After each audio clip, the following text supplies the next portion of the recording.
Greetings, everyone. Welcome to the Monday Night Live at 7:30 p.m. with the Womb Therapist. I hope everyone is doing well. I'm going to take a few moments just to invite a couple of y'all into the room. Let's see.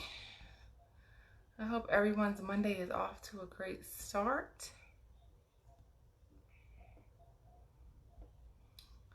Welcome, welcome, welcome.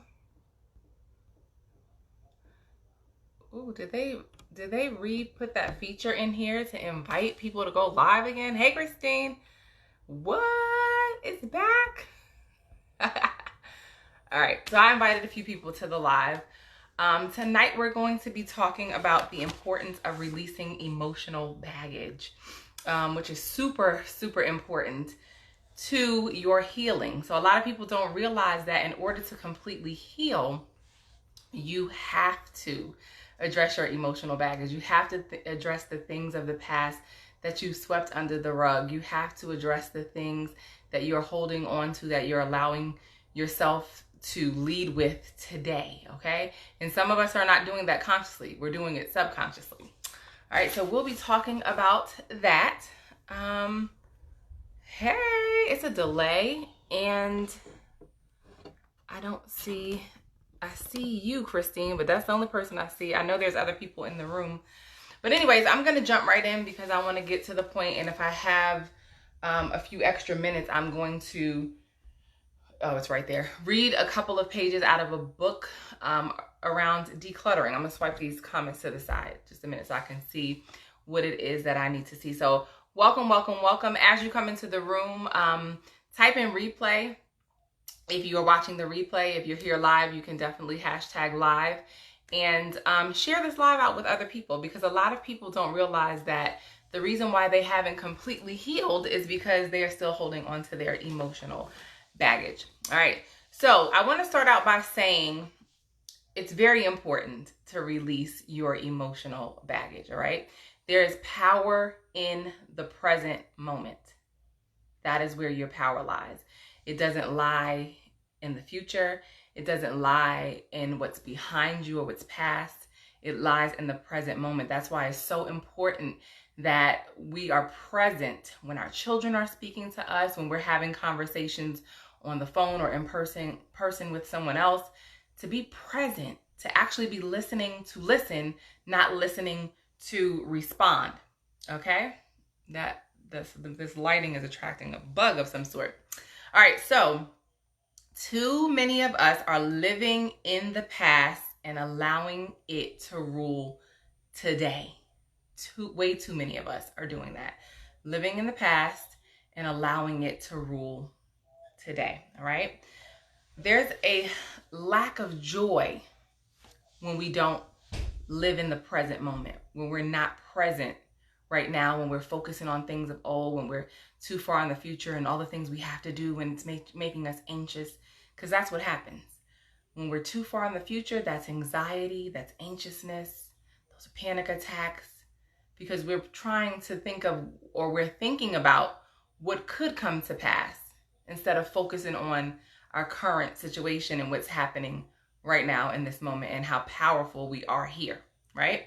And then when you're too far in the past, that's depression, because you're worried oftentimes about things that you cannot change, things that have happened that you may not have liked the way that they've gone, but it is what it is.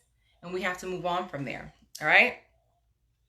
So from an emotional perspective, I want to talk about depression for a second. It's anger you feel you don't have a right to have. Anger you feel you do not have a right to have. Hopelessness. What are you looking for, son? Aren't you going to use Kindle? Yeah, in a minute. Leave that here. I need a % for you. I'll get it. I'll let you know when I'm done. All right. So depression is anger you feel you do not have a right to have. It's hopelessness, right? And the other thing I want to talk about is the lacking of joy, because a lot of times when we're holding on to emotional baggage, we lack joy. And a lack of joy is an unwillingness to release the past. All right. So whether you're doing that consciously or subconsciously, the lack of joy is an unwillingness to release the past. Right? When you're living in fear, when you're exhibiting depression, you have to go beyond other people's fears and limitations and create the life that you desire. Okay? A lot of people live in, and I'm talking about people in their 30s, people in their 40s, people in their 50s. They live from well, my mom thinks. Stop taking on your mother's limited thinking. If God gave you a message or gave you a vision, it's not for everybody to understand or even see. It was given to you. Okay? So stop allowing other people's limitations and fears to hold you back. You create the world that it is that you desire, the life that it is that you desire.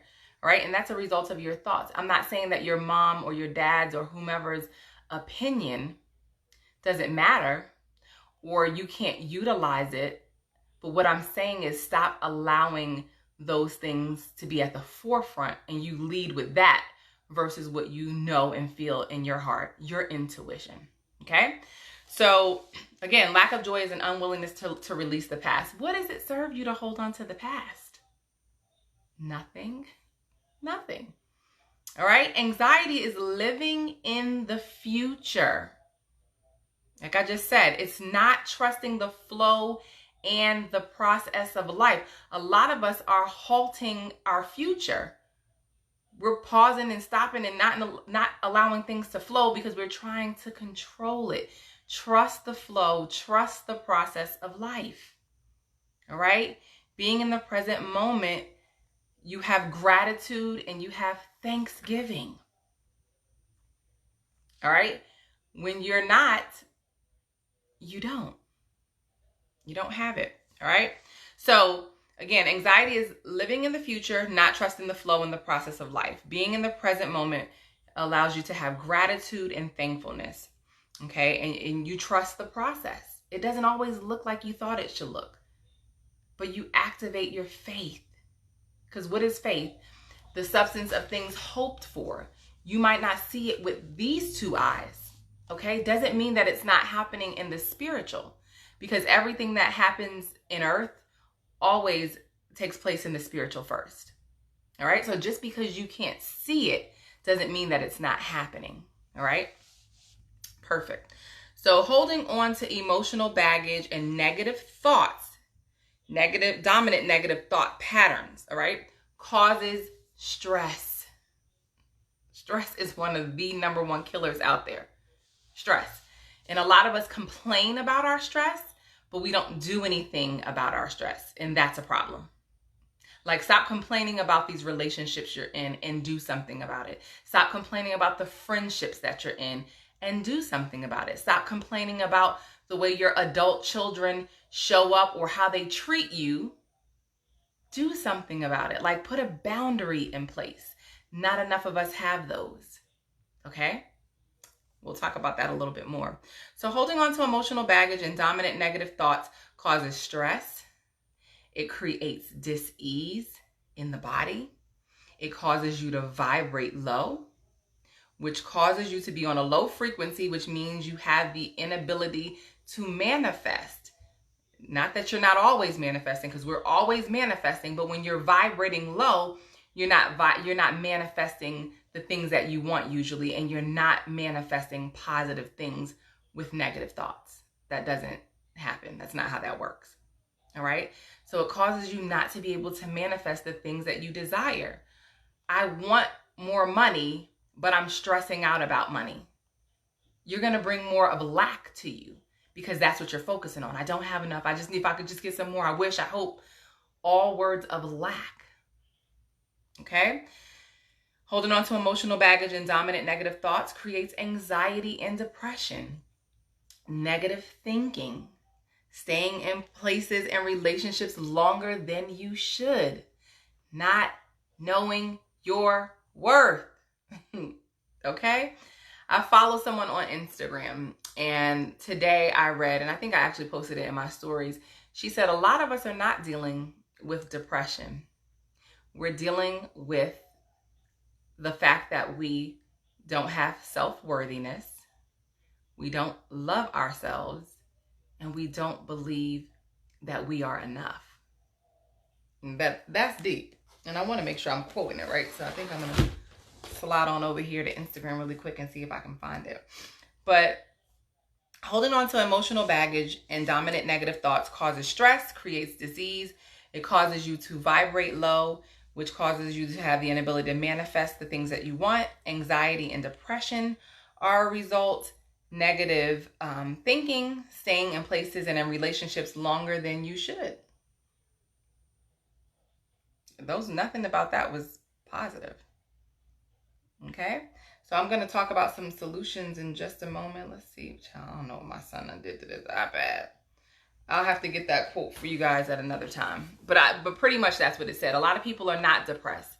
They lack self-worth, self-love, and they don't believe that they are enough, right? A lot of us lack confidence. We don't think that we can do it. We don't think that we can be it. We don't think that we're capable. We don't give ourselves enough credit.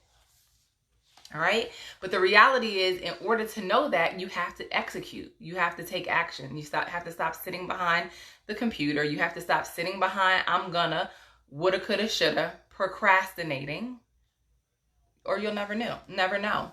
So some solutions, all right, as it relates to releasing your emotional baggage is first starting with that mind. You have to renew your mind. You have to have gratitude in your heart and on your tongue, speaking the things that you are grateful for. I have a rule of thumb: every night before bed, writing 5 things I'm grateful for in my gratitude journal. All right, it reminds me of the things that I have. I might want some more things, but let's talk about what you already have, what's already present. That's crucial, because that is the secret to God releasing more to you, to the universe giving you more of the things that you desire, is be grateful for the things that are already here. Celebrate those things, right? Stop being in a place where, because here's where you lose the power in the present moment. I wish I had, I want, I hope. Staying too far in the present creates anxiety. Be grateful for what it is that you have right now. Don't take it for granted. All right. So renewing your mind, being present, and having gratitude, eating properly. Okay. Incorporating more raw foods in your diet. Why? Because what you eat is tied back to your mood. If you eat high vibrational food, which is fruit, that's the #1 food on the planet that is highest in vibration. It's going to give you energy. You're going to feel good. You're going to look good. Your skin looks amazing. I mean, all of the things, because it's alive, it's living, it's a form of sunlight, because that's what actually fed it in order for it to grow. So when you've juiced fruit, you're drinking liquid sunlight. When you're eating fruit, you're eating sunlight. So when you eat from the earth, you feel good. That is a way to help you release emotional baggage. Okay? Because it's directly tied to your mood. So if you're in a depressed mood, if you're anxious, if you feel sluggish and tired, eating properly can help shift your mood, which in turn will help you with your emotional baggage. All right? Take action and make necessary decisions to eliminate your stressors. I just said that. So many of us can acknowledge and we're aware of the things that are stressing us out. We're aware of the things that we need to release and let go of, but we don't have a plan. We're just complaining. And complain doesn't make a change.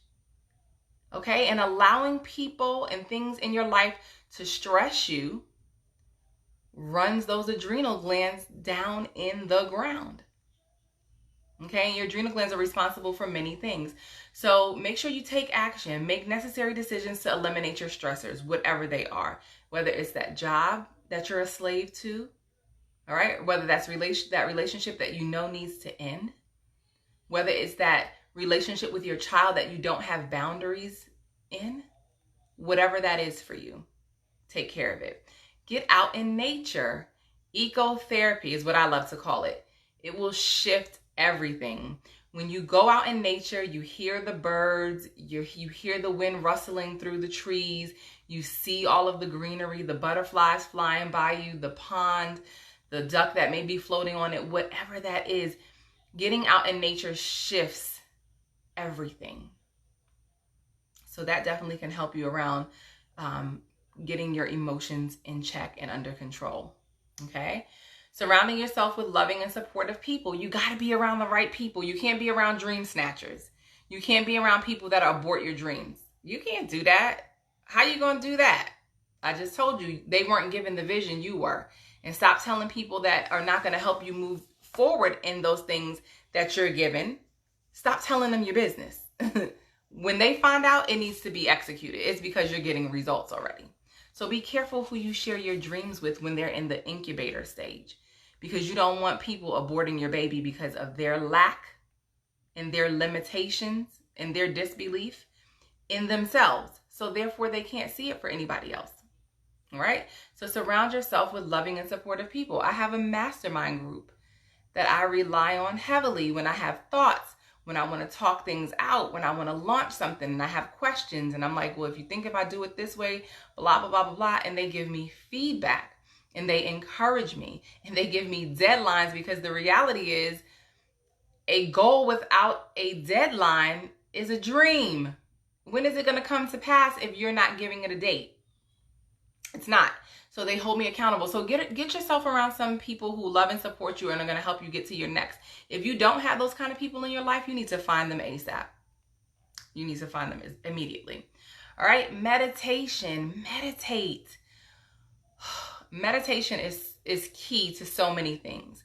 So to start before I even get out the bed, I have a routine, usually the same 15-minute meditation music that I have playing in the background while I'm meditating before I even rise, because I don't want to get out of the bed with whatever was on my mind before I went to bed. And usually it's nothing, because I usually listen to something as far as meditation music is concerned before I go to bed, and I usually drift off into sleep listening to something and it'll go off, within an hour of me sleeping. But I usually go to sleep meditating with a clear mind, not thinking of all of the things that could have went wrong today or what I have to do tomorrow.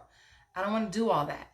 If I don't rise before my alarm clock goes off, which I usually do, when you have a purpose, you rise before your alarm clock. That wakes you up. Your passion, your purpose wakes you up, and not necessarily an alarm clock.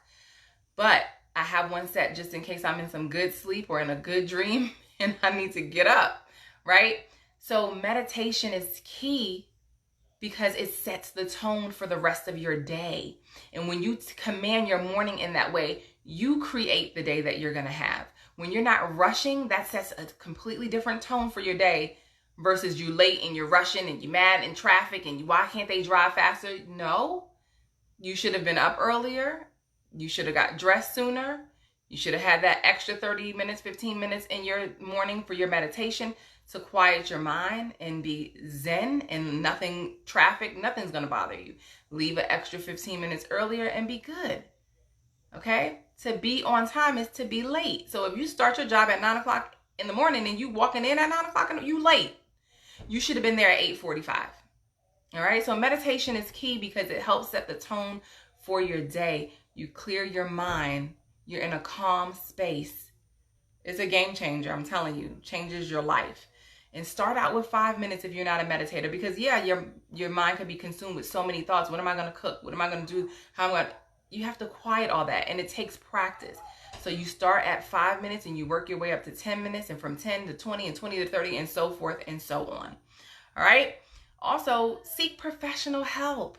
Stop looking at that as a negative. Sometimes we need to process through our stuff with a professional that can help us process through whatever that is, whether that's trauma, whether that's codependency, whether that's this hard, relationship that we're trying to leave, or this divorce we're trying to process through. Seek professional help.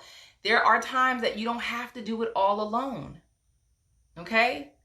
You're not going to get a biscuit because you independently work through this thing by yourself. Utilize your resources. Okay? So seek professional help when needed. Speaking positive affirmations. I go back to, I have a book of affirmations, and it's amazing when I go back and I look back at what my new moon or my full moon affirmations were and see how they've come to pass. All right? It's something about writing things down that makes them take place and faster. So write out affirmations and speak them daily. However many times throughout the day that you need to speak them. Self-care activities. Do things to honor and take care of yourself. Whether that's starting with a cup of tea, a cup of warm lemon water, that's self-care practice. All right? Because you're making sure that you're taking care of your body so that your body can take care of you. It doesn't have to cost you a dime to be a self-care practice. Take care of yourself. So include pencil in self-care activities on your schedule. So I'm not just talking about a mani and pedi or a massage, which a massage should be built into your self-care practice. Whether you only can afford to go once a month or not, massage is amazing. Okay, you need to be doing that for yourself. Getting a V-steam. Taking a walk out in nature. Like I said, it doesn't have to be anything that costs you. It can be free. Taking a sacred bath once or twice a night. If you're a single parent, let the kids know, or get them in bed early enough that they're asleep and you have that hour to just go in the tub with your herbs, with your essential oils, with your lights, tea candles, whatever, and just zen out. Epsom salt, Dead Sea salts, your lavender, your calendula, like your rose petals. Make it sacred. Do it for you, okay? That doesn't cost you a thing. It's your tub. Clean it out real good. Put a half a cup to a cup of baking soda on, depending on how big your tub. If you have a garden tub and you can fill it up deep, put a cup of baking soda. It neutralizes the water so that it's closer to your pH, so that, ladies, you don't get a yeast infection from soaking in the tub. Some women don't like to get in the tub because they're like, I always get a yeast infection. You have to neutralize the water. Water is about a 7. So when you pour the baking soda, it's going to make it the level of acidity very close to your vagina so it doesn't knock off your pH. Okay? So that's self-care activities. Okay? And restoring your adrenal gland function. You got to do that. A lot of the times when you're exhausted and you're moody and you're anxious and you're depressed, well, depression is more thyroid gland that's affected. But anxiety is definitely a thing of the adrenal glands. When your adrenal glands are not functioning optimally, you can you can experience more anxiety than usual, than normal. Okay, like always nervous, often having a panic attack, having to pull over on the side of the road because you're in a panic attack. You can't breathe. You have to catch your breath. Your adrenals are weak. Okay, you probably have anemia too, because your iron is tied back. Iron utilization, the adrenals are responsible for that. And if they're weak, they can't do it properly. So they're responsible for many things. So that is what I wanted to talk about as far as the importance of releasing emotional baggage. Staying in the present moment. That's where the power lies. Stop living in the past, depression. Stop living in the future, anxiety. And live in the present moment. Be grateful. Be thankful for what it is that you do have and where it is that you are. And renew your mind so that you can create your reality with your thoughts, because thoughts become things. What you believe is what you get. And that way you begin to create the world that you want to live in around you. Change that circle of friends. All of those things. So if you're just tuning in, make sure you go back and listen to the replay on what holding on to emotional baggage and dominant negative thoughts will do to you, and then some solutions to combat that. So quickly, I want to talk about, and we did talk about anxiety, did we not? No, anxiety from the emotional perspective is not trusting the flow and the process of life. We did. All right. And so love and approve of yourself. Trust the process of life and know that you are safe. All right. So that's what I wanted to talk about. We have my next detox program coming up in the month of October. It's going to be a 60-day, October, November. We're going to take a break in the month of December for holidays and all that good stuff, and we're going to jump back on the wagon starting January 1st. So the next detox group, 60-day detox program, is October and November of 2020. I'm getting ready to go into my second month for the detox group that is happening now. That one was August and September. Those people are doing absolutely amazing. They're getting ready to weigh in. They're getting ready to see how much weight they've lost. We'll be finding out about, you know, their gains and their wins. But I've already had people sharing testimonials about their cycles regulating, pain going away, all kinds of stuff already. All right. And we are just starting our week 4. And in that 60-day detox group, if you're not aware, a different topic is dropped every Monday morning. All right. So for today, for example, they learned about the adrenal glands. It's me doing a video talking about the adrenal glands in depth, what it looks like in both males and females, what happens to them, how they get run down. When they're run down, what are some of the signs and symptoms that you can tell if your adrenals are weak, and then how to restore adrenal gland function. Okay. And then, you know, they get to find out what herbs and things like that work for them. So I am going to switch gears here for just a moment, because in addition to addressing our emotional baggage, I want you all to understand the importance of decluttering your energetic body. So decluttering energetically, getting rid of the things that you're holding on to, the past, that molestation, that rape, that uncle that did that to you, all of those things. Like, you have to let that go, release them. They serve you nothing. Somebody help me with this detangling situation that need to go on in this bun. Okay. I had to hurry up and get my dog to the vet today, and I didn't have time to finish detangling. And Lord, is somebody gonna help? Who gonna help me? Who is in Charlotte that's gonna help me with this hair? Because it's a mess. All right. So I also want to talk about so we talked about emotional baggage, which is clearing the clutter emotionally.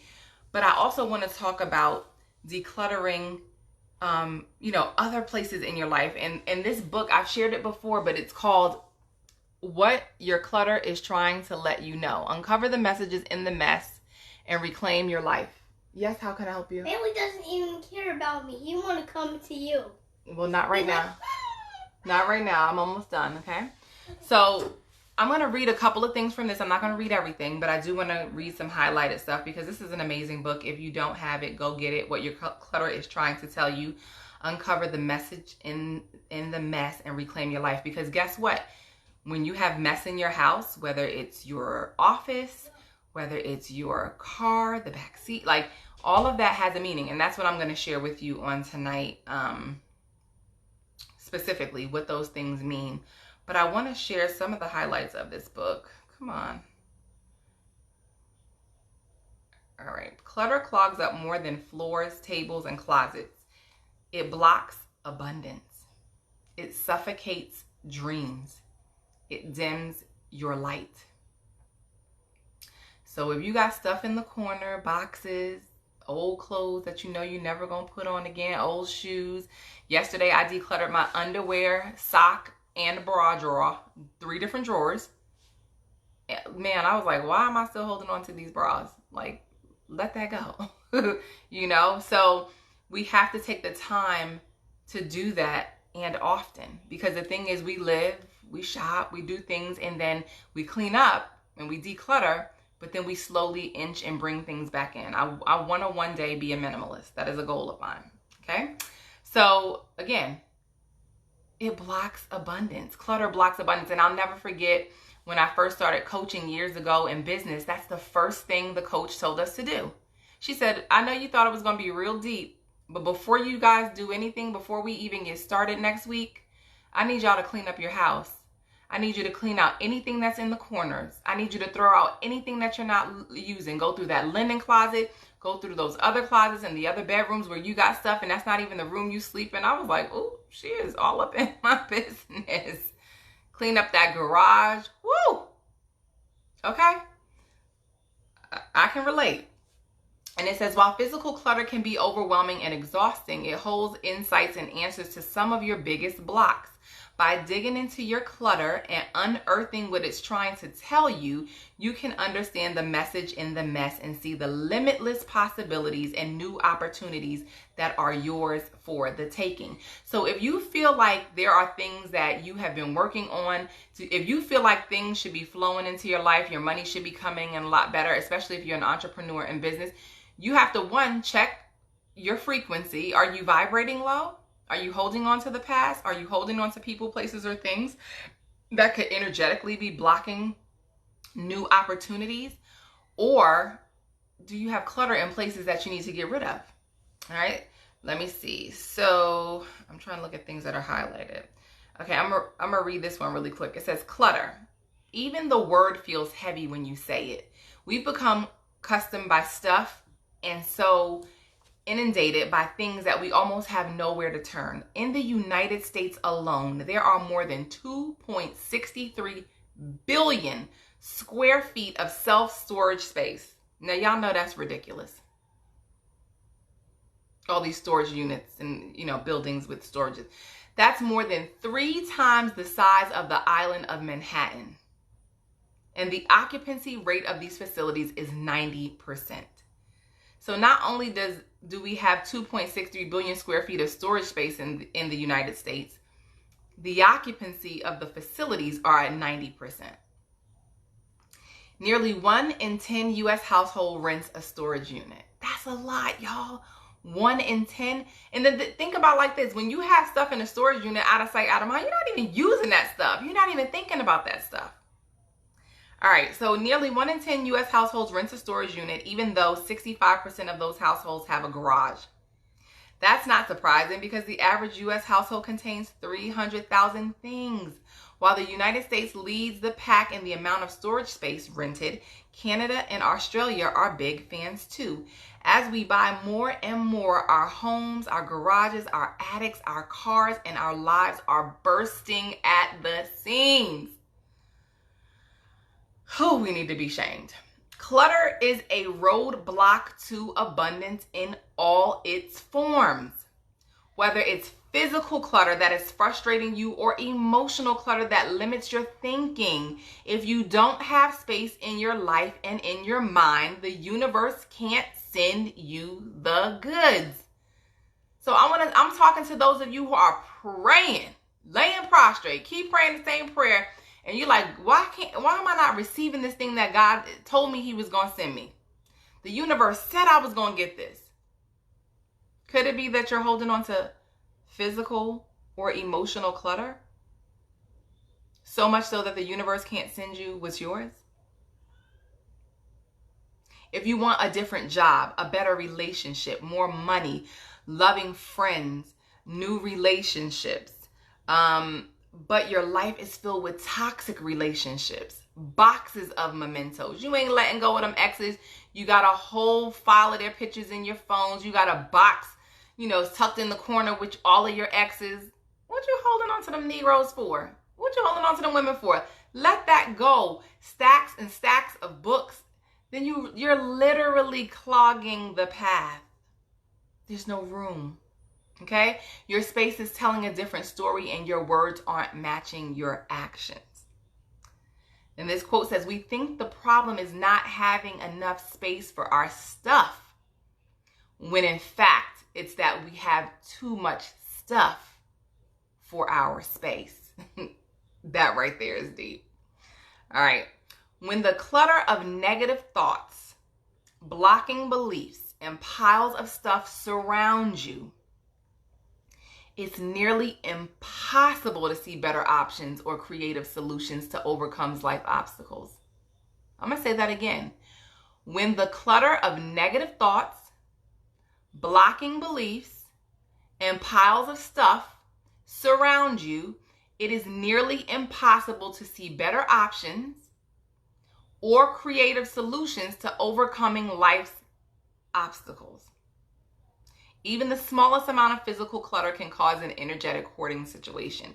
The channels through which you and the universe communicate become narrower and narrower, making it difficult for things to ever feel like they're going to go your way. Open those channels by handling even a little bit of clutter, and you'll find yourself in the flow. It's in that flow that gifts and opportunities are delivered. The universe and your spiritual team are always at the ready to support you, but they need to be invited in. Opening space in your life sends that invitation.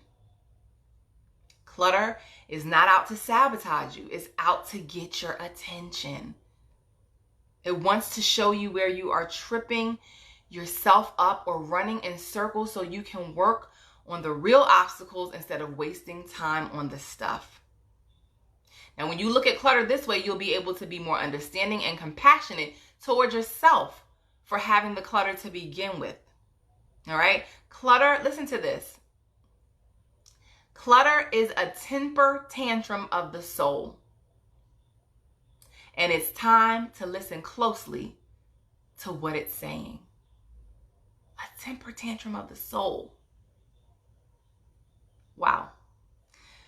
I define clutter as anything that gets in the way of living the life of your dreams. This can be an outdated wardrobe that's overtaken your closet. It can be piles of paperwork that needs your attention or that you don't know what to do with. It can also be your nagging inner critic, toxic relationships, debt, extra body weight, those friends who drain your energy. Clutter.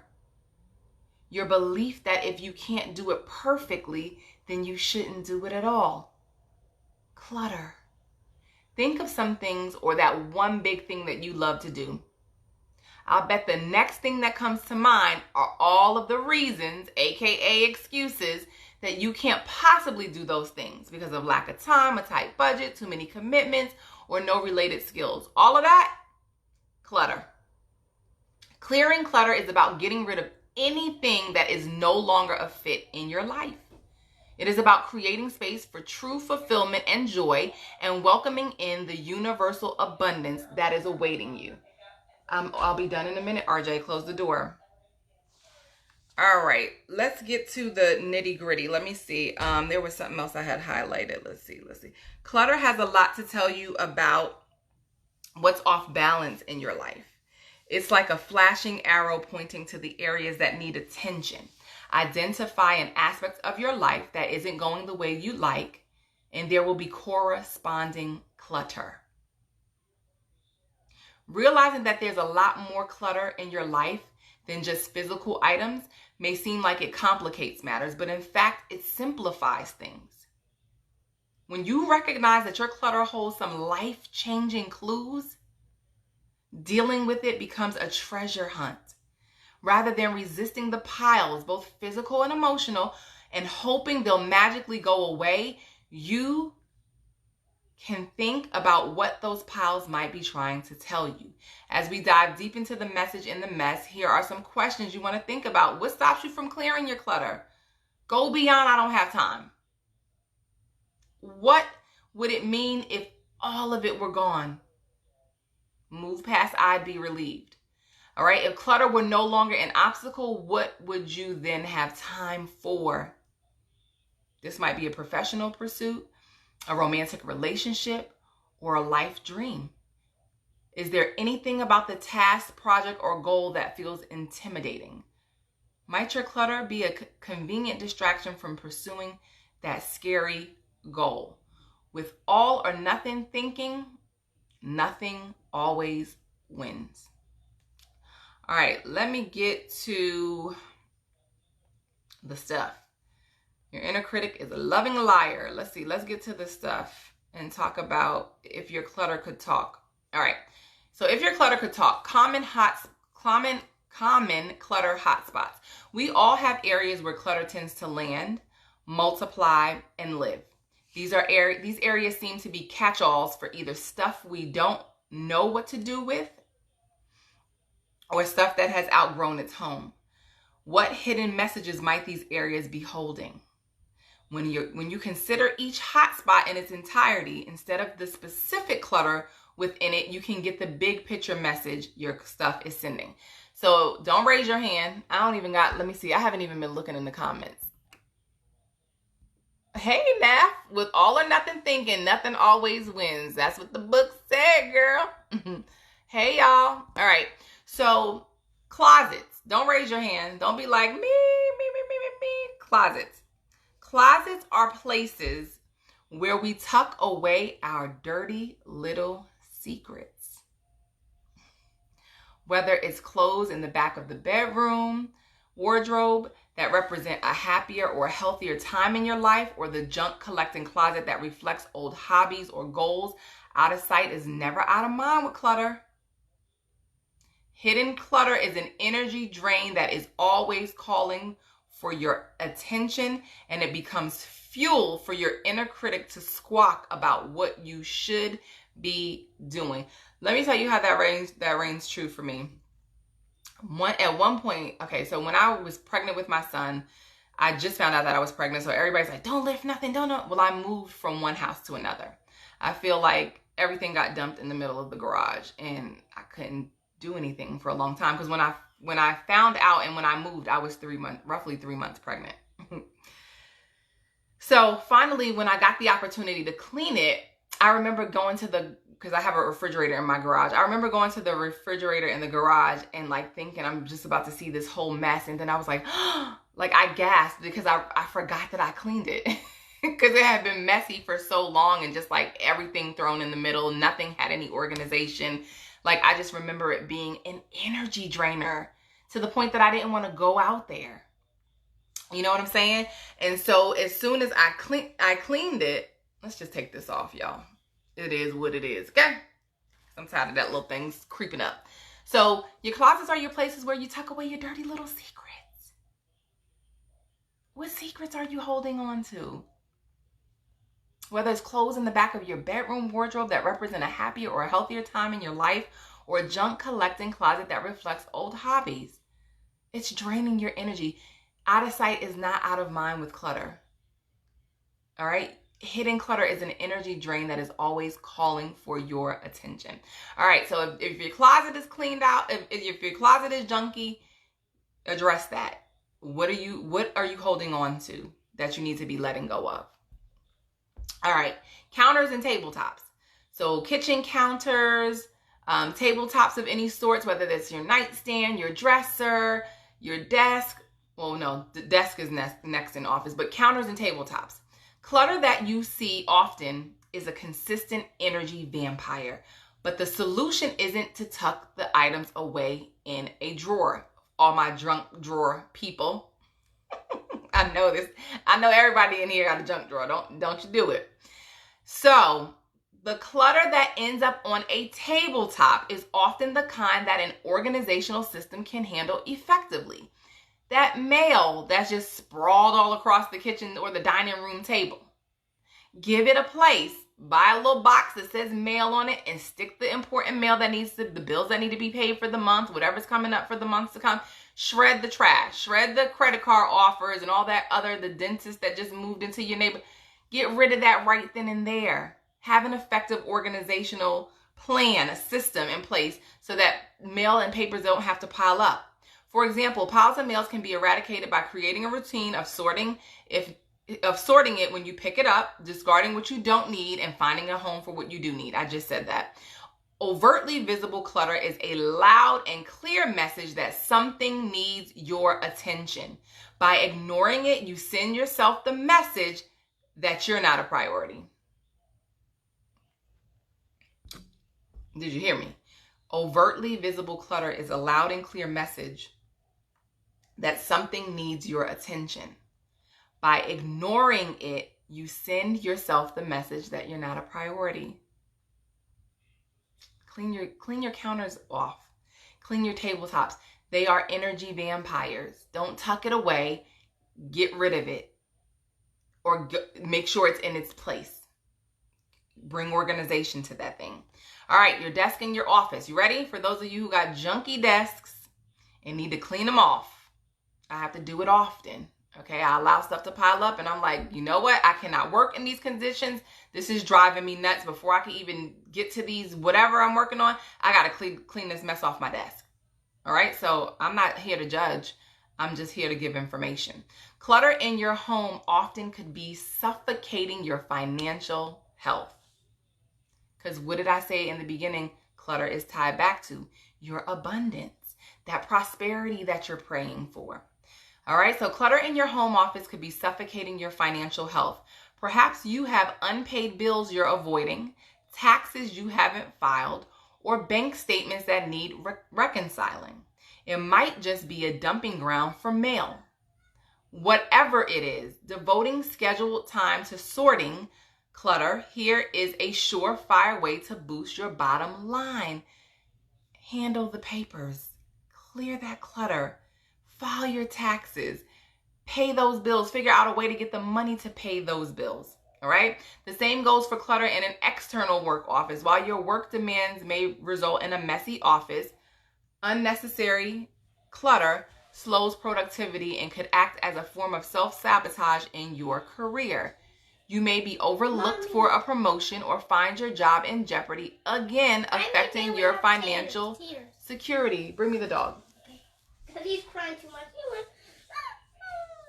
A cluttered desk could also speak to a blocking belief about money.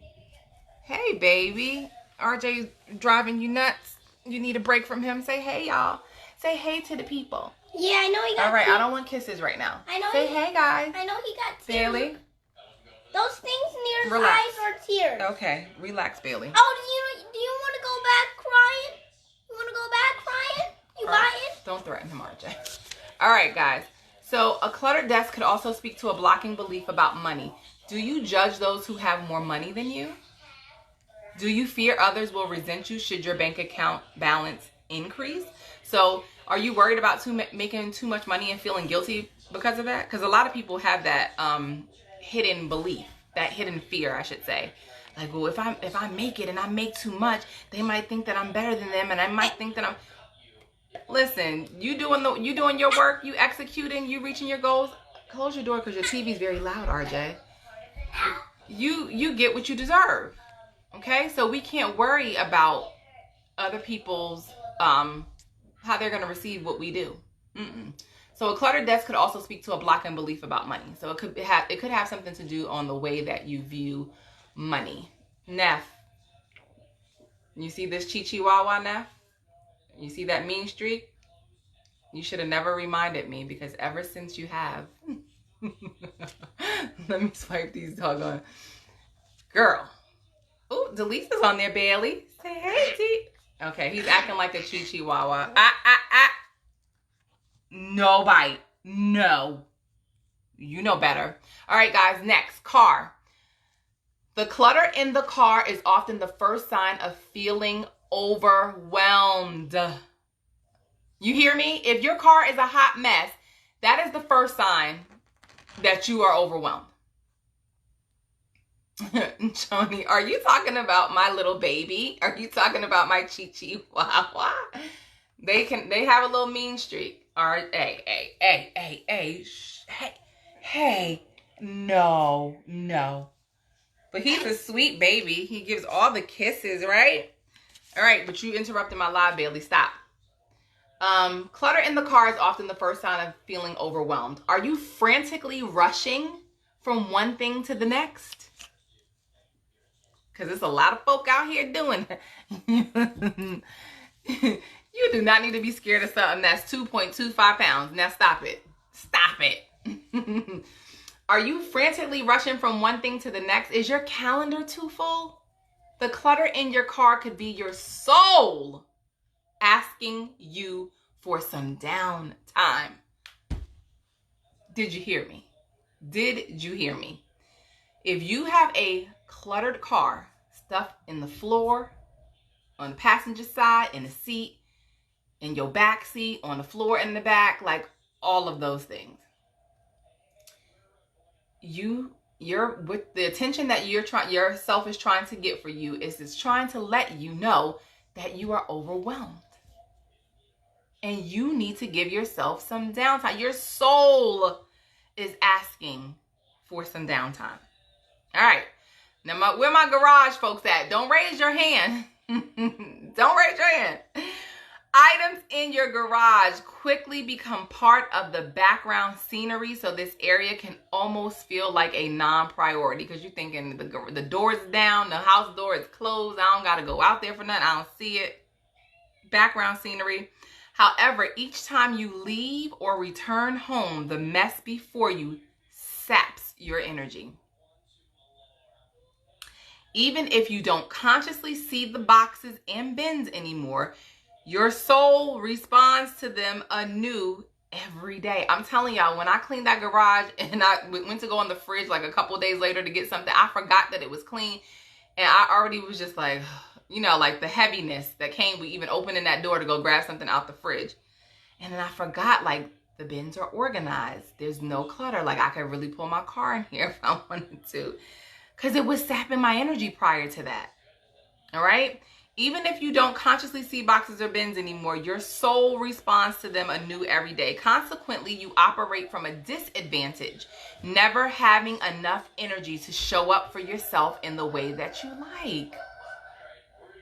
Sir, your TV is super loud. Close the door. I'm not done. All right. Attic. Where my attic folks at? I don't put nothing in the attic. I don't want to go up there. I don't want to step on anything.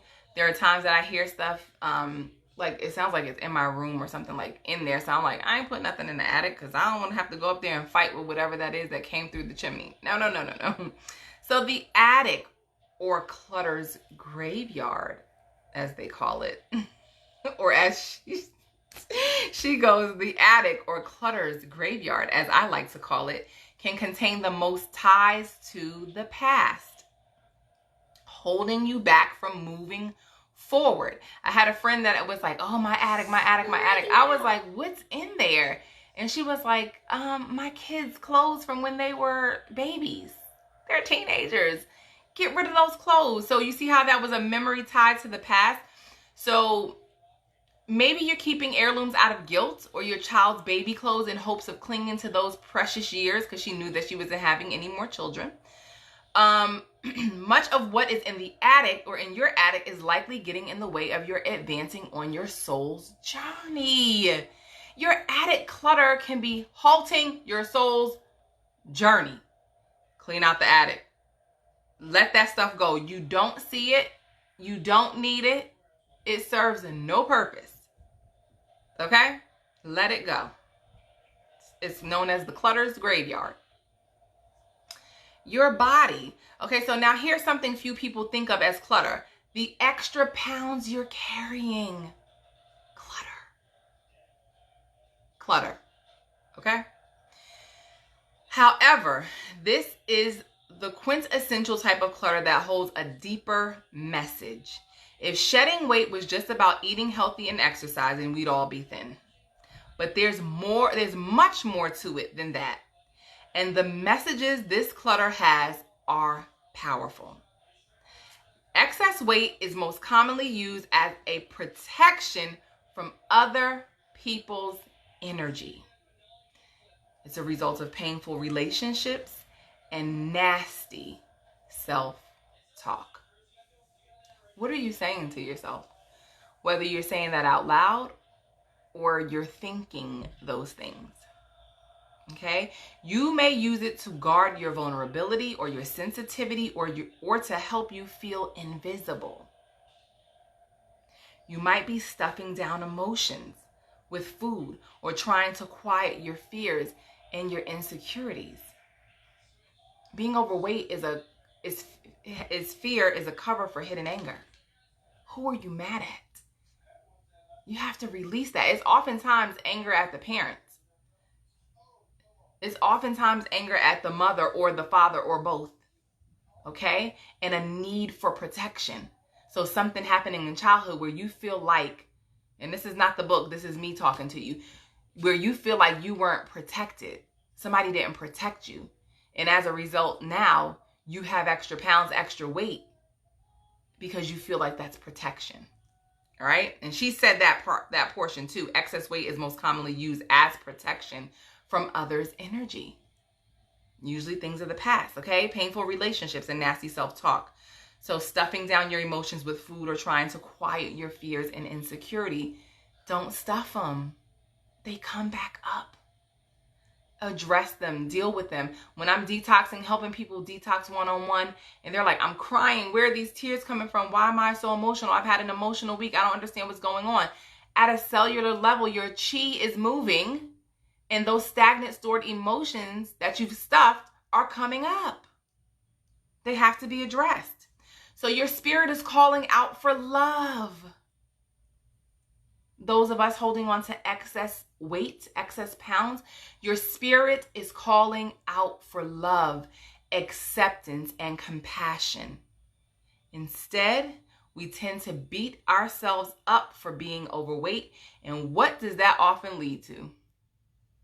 More weight gain to soothe and comfort the sting of those messages. Profound. Let me see what kind of time we're on. Okay, I gotta wrap this up. All right, relationships. Ooh, that's a long one. Okay, I'm gonna hurry up and process through this one. So negative Nellies, chronic complainers, and perpetual pessimists. Your relationships with these kinds of people are the ones that need to be cleaned up. You got any of them in your life? They gotta go. Draining relationships often cause physical clutter to pile up as your spirit seeks protection from energy vampires. You need to recognize an energy vampire from miles away. How do you recognize them? You be on the phone with them for 5 minutes, you feel sad. Your energy is zapped. You feel lethargic. You feel tired. You're exhausted. I learned that in college in my psych. What class was that? It was a psych class. And I'll never forget, the teacher said, if you are around somebody within 5 minutes you feel drained, that's usually a personality disorder, okay? So if you have draining relationships that cause you clutter, your spirit is seeking protection from those energy vampires, all right? Maybe you're holding a grudge or hanging on to anger over a past encounter. This is a toxic and far-reaching form of emotional clutter. It can tuck itself away in the recesses of your mind as it slowly chips away at your happiness. To contend with this type of clutter, I like to call on the tools of compassionate listening and forgiveness. When I think about someone who has made me angry, to help facilitate reaching forgiveness, I try to remember that his or her behavior comes from a painful place. No one wakes up in the morning and thinks, who can I piss off today? It's likely that something that's going on is making that person behave in that way. It can be incredibly difficult to forgive someone who you feel wronged you. And you shouldn't feel that by doing so, you're saying what the person did is okay. Forgiveness, in fact, is more for yourself than anyone else. It's about setting yourself free from the situation and no longer ruminating about it so it can move on with your life. So you can move on with your life.